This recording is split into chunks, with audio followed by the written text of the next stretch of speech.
have a number of laws in physics, a number of conservation laws in physics.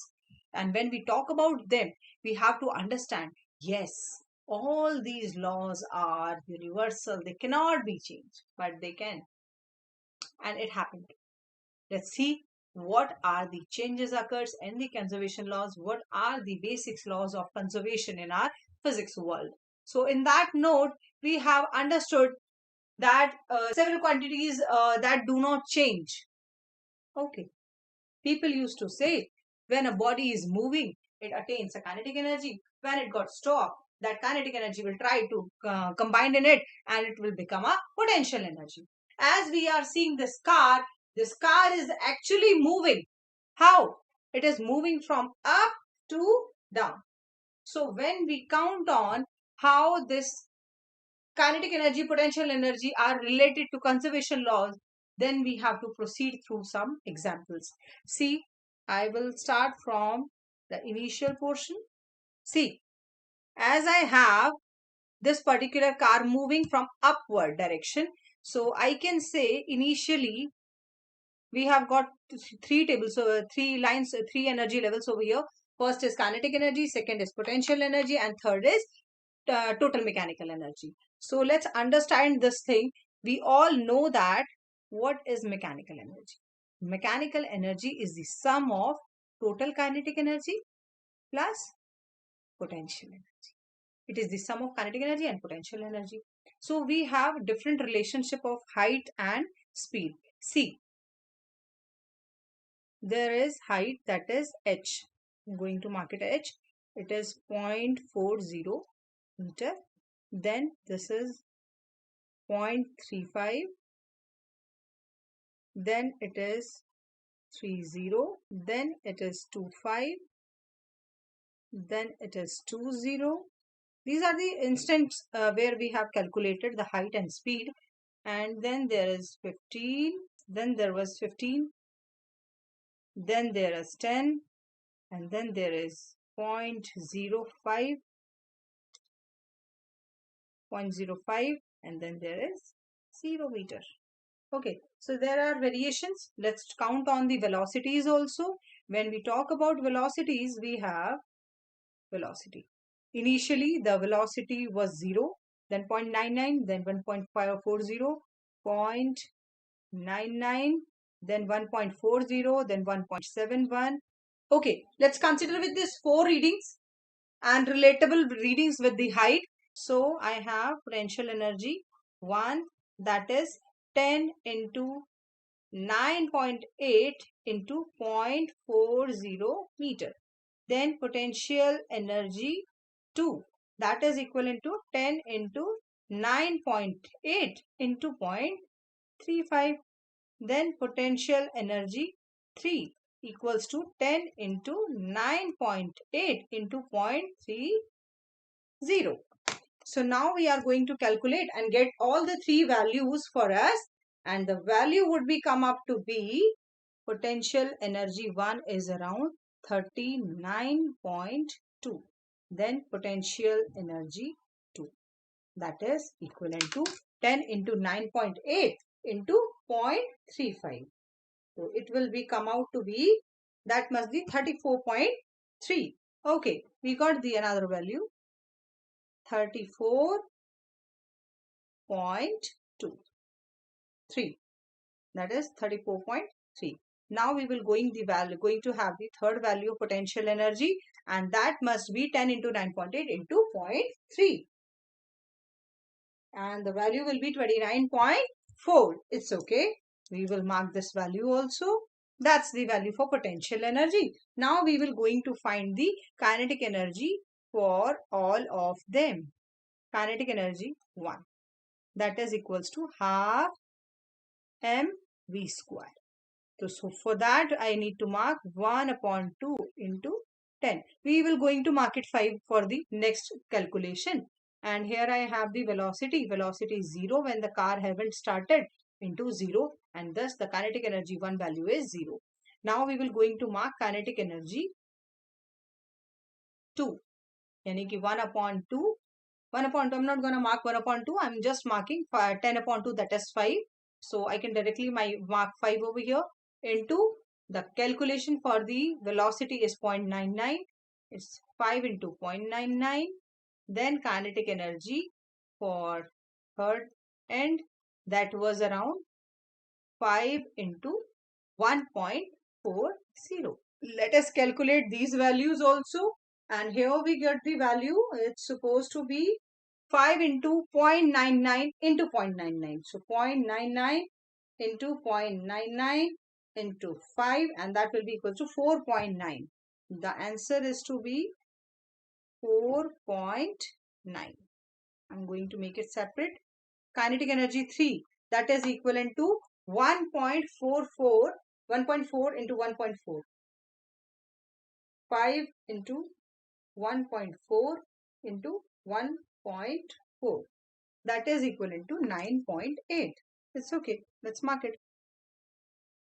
1.8. When we going to calculate all these value and add them up, we will get the almost equivalent value. See, if I add kinetic energy 1 and potential energy 1, then the first mechanical energy I'll get is around, this is 0 and this is 39.2. I'll get 39.2 joule.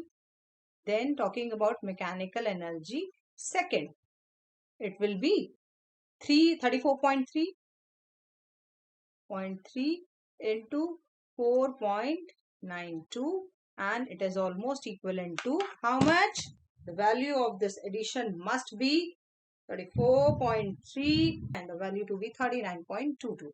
That's the value. If we want to find out the value of mechanical energy 3, so I am going to mark it here, mechanical energy 3, as I don't have the space in the slide. Then I'm going to mark 29.4 into 1.8. Value was around 1.4 into 1.4 into 5. 8. So 9.8 and 29.4. It is around 39.2, as we have seen our previous things. So I can say my mechanical energy 3, which is came up to be 39.2 again. So as you have seen, the mechanical energy 1, mechanical energy 2, mechanical energy 3, all the 3 mechanical energies are always constant. If you need to understand this in a different way, then you can say ki yes, we can do some other way also.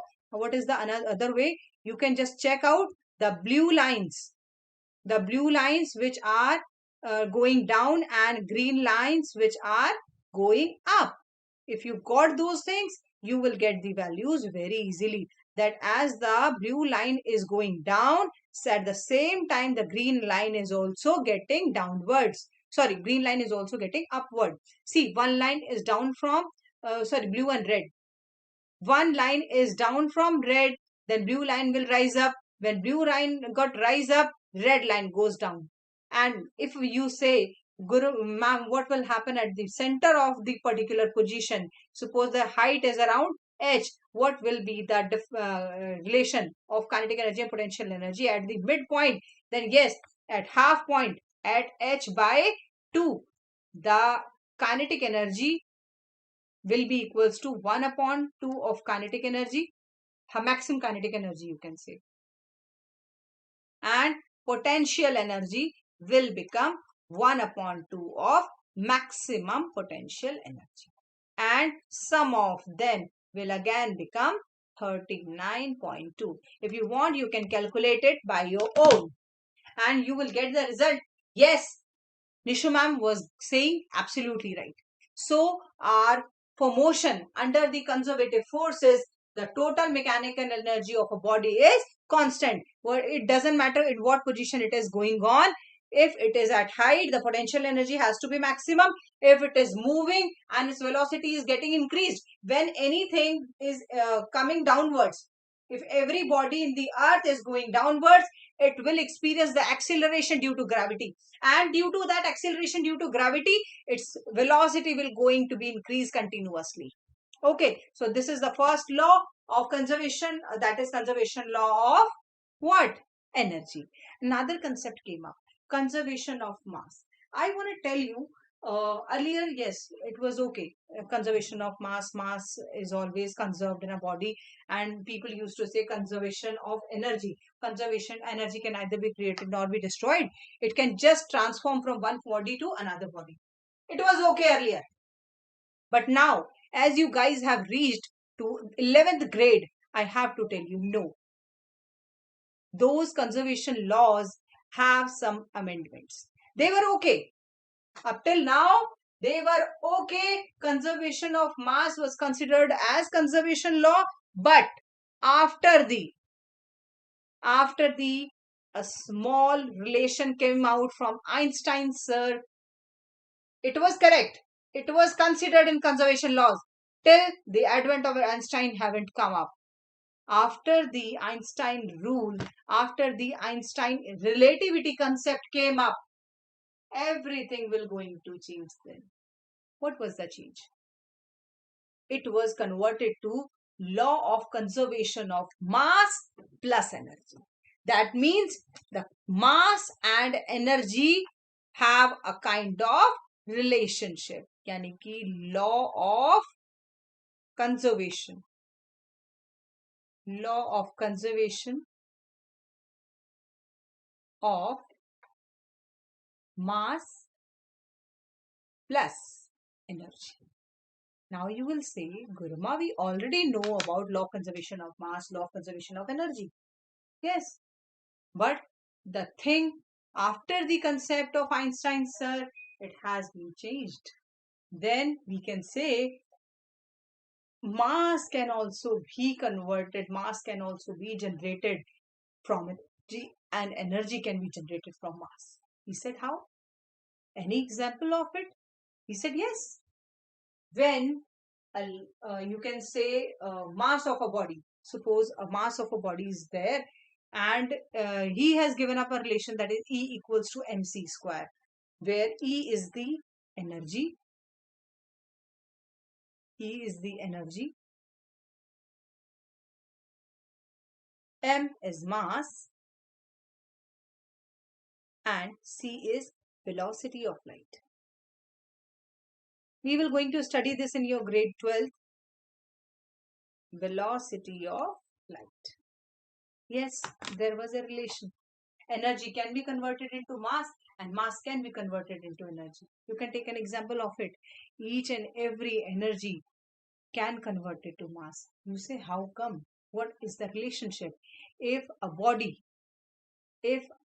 particle is moving with a very high velocity, if a particle is moving with a very high velocity, does the concept of mass would stay there? No. And with this concept, after the intervention of Sir Einstein and his law of relativity, this concept got changed.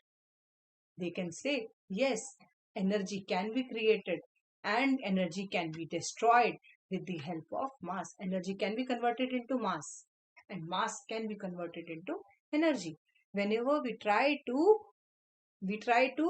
collapse the energy, there would be conversion of mass. He said, how could it be possible? It actually happening in your own normal life. Then the concept again came up. Momentum is another quantity which is preserved. Similar is angular momentum of an isolated system. We have heard about it. Momentum. What is momentum? When we talk about momentum, we always say P is equals to M into V. And for what kind of system was that where momentum got conserved? We will going to study this also in our physics concept. Yes, P is equals to M into V. Momentum is always conserved. In जो भी आपके motions होते हैं, there are 2 to 3 types of motion. You can say elastic collision and plastic collision. We will going to study it in, further. Then we will came to know, yes, momentum can also be conserved. And as momentum is conserved, there is a law for that. And similar concept will be applied for angular momentum also. After that, there was a conservation of electric charge, and that is a fundamental law of nature. The conservation law of electric charge says charge can neither be created nor be destroyed. Again, there was a shock. So sorry, buddy. You are still going to be mistaken. He said, how come? He said, charge can be created. Charge can be destroyed.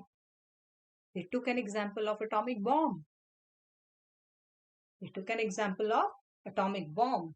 And then they develop a concept that is called as annihilation and pair production. So when we talk about annihilation, you are seeing this minus electron.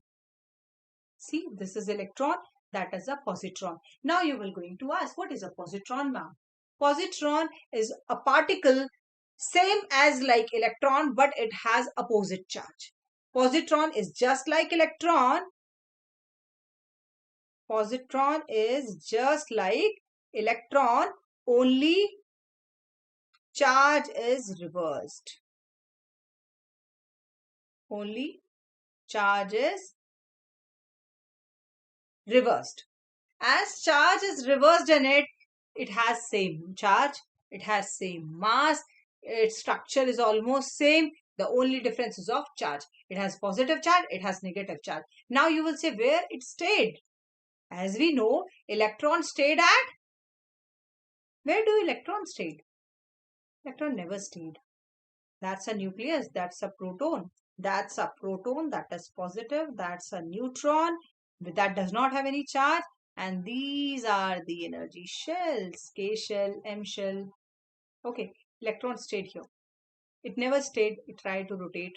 As our solar system is doing on, all the planets are moving. Similarly, electron is also doing a spinning as well as revoluting around the nucleus. So there was a concept of electron and positron. Then we said that positron exists in nucleus somewhere.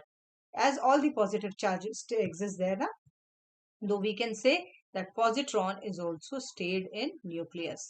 So this is all about how annihilation is occurring, and then I need to understand what is basically an annihilation. To understand what is the meant by annihilation, we have to understand that when a positive electron, that is positron, and negative electron, that means obviously an electron, they try to strike. See, electron and positron are striking towards each other. Electron is going this way, positron is going this way. They are striking and there is a boom. And that boom is creating a number of gamma rays. And due to those gamma rays, I can say that two charges, charge got damaged, charge got destroyed. I can say when electron and positron collide with each other, they got destroyed.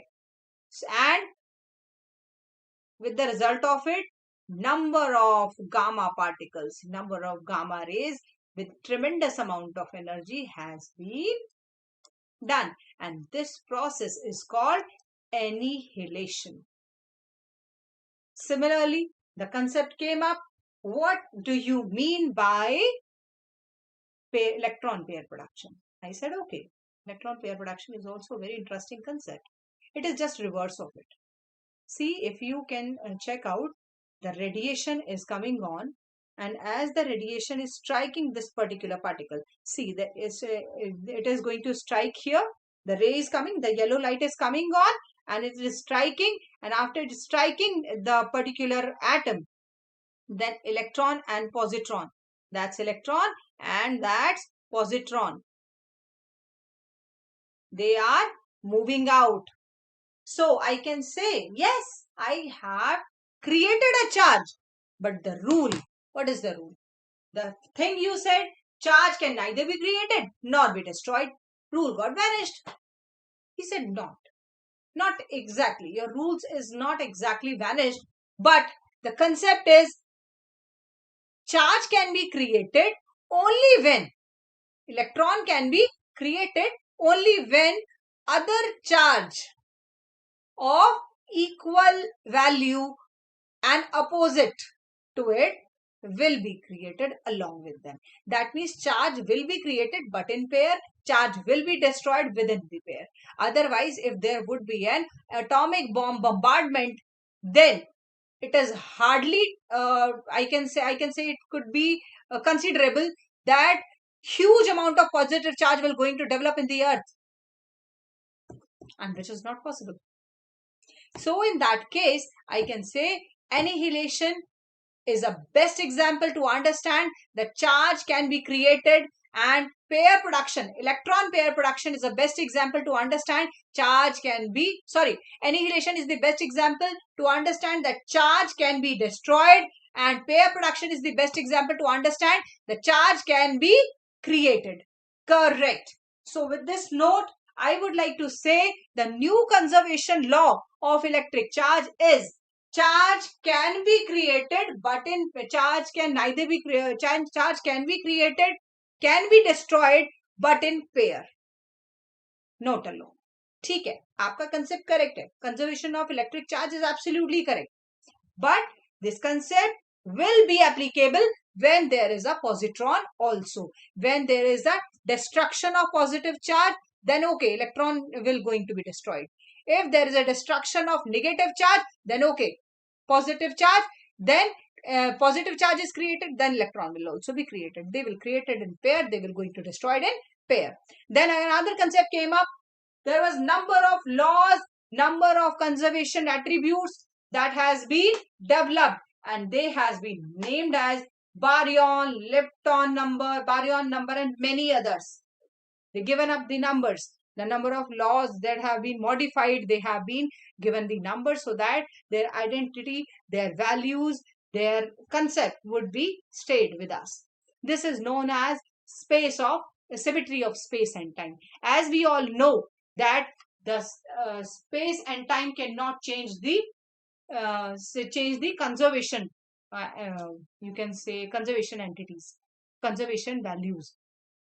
So this is all about symmetries and its place, and where the classical physics ends up.